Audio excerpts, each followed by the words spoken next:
The Bears were really good in 2018, and are poised to be good for the next few years. The man responsible for that turnaround is Ryan Pace.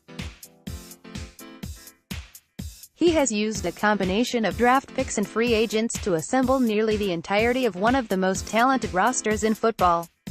But somehow Pace doesn't get his due as one of the best general managers in the NFL, largely because he got a lot of bad press early on as he oversaw 3 necessary losing seasons to overhaul one of the oldest and worst rosters in the league.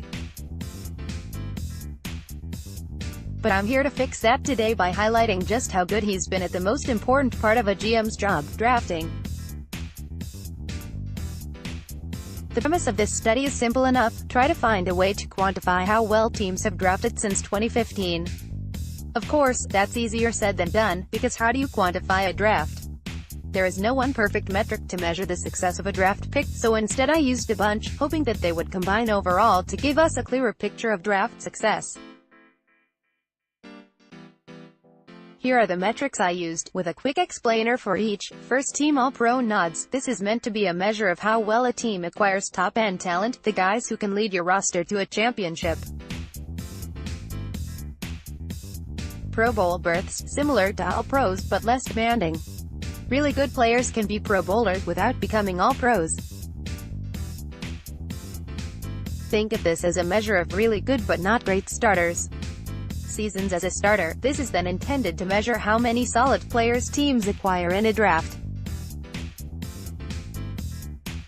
Career added value, AV. Pro Football Reference assigns a value to every season for every player, so I added this up for every draft pick from 2015 to 18.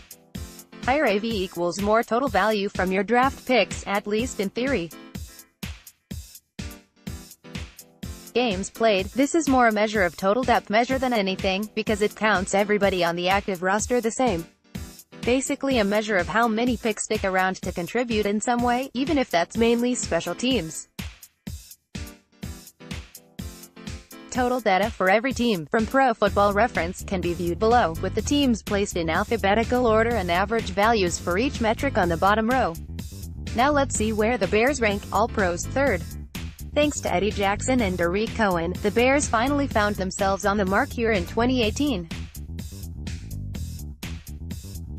You could maybe knock Pace for not getting enough top-end talent in the draft, but Eddie Jackson certainly qualifies as that.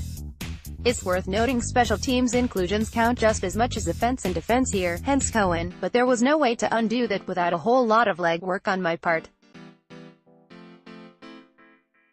Pro Bowls, 5th.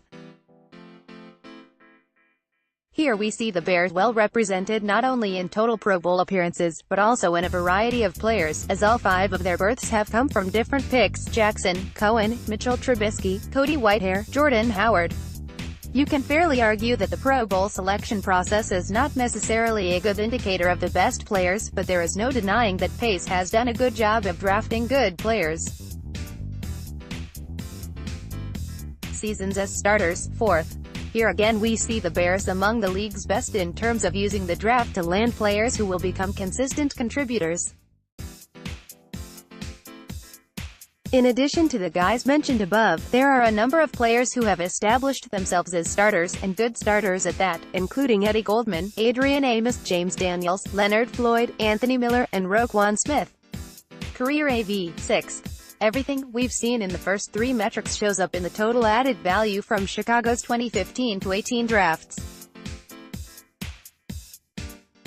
AV isn't a perfect metric, as I think it overvalues positions with easily quantifiable statistics, but it is still useful when only one tool out of many.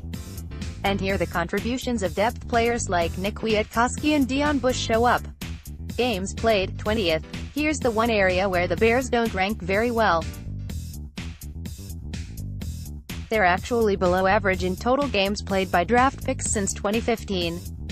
The reasoning for this is simply that the Bears haven't had many picks. Due to a combination of no compensatory picks and draft day trades, the Bears have only drafted 27 players in this span, while the average team has drafted 32. Most picks will play in games as reserves and special teamers even if they don't pan out. Quick side note, I realized while doing this that volume totals are going to favor teams who drafted well in 2015-16 over more recently, since there's been more time for these stats to accumulate. I tried to account for this by dividing by years in NFL for each pick and then adding them up, so making 2 Pro Bowls in 4 years counts the same as 1 in 2 years, but it didn't really change much. The Bears rank 5th, 4th, 8th, 4th, and 9th respectively, in the 5 categories above. Add it all up, and the numbers seem to suggest that the Bears have had somewhere around the 5th best draft haul in the NFL since Ryan Pace showed up. They haven't gotten a massive quantity of games due to not having a large volume of picks, but all of the metrics trying to measure quality consistently indicate that the Bears' selections have been among the best in the NFL. The numbers pretty clearly say that Chicago finally has a GM in charge who knows how to draft. It's been a long time since we've been able to say that, but it should set them up to continue to be competitive for the foreseeable future as some of these players begin to form the veteran core of the team and can get supplemented by new guys in the draft.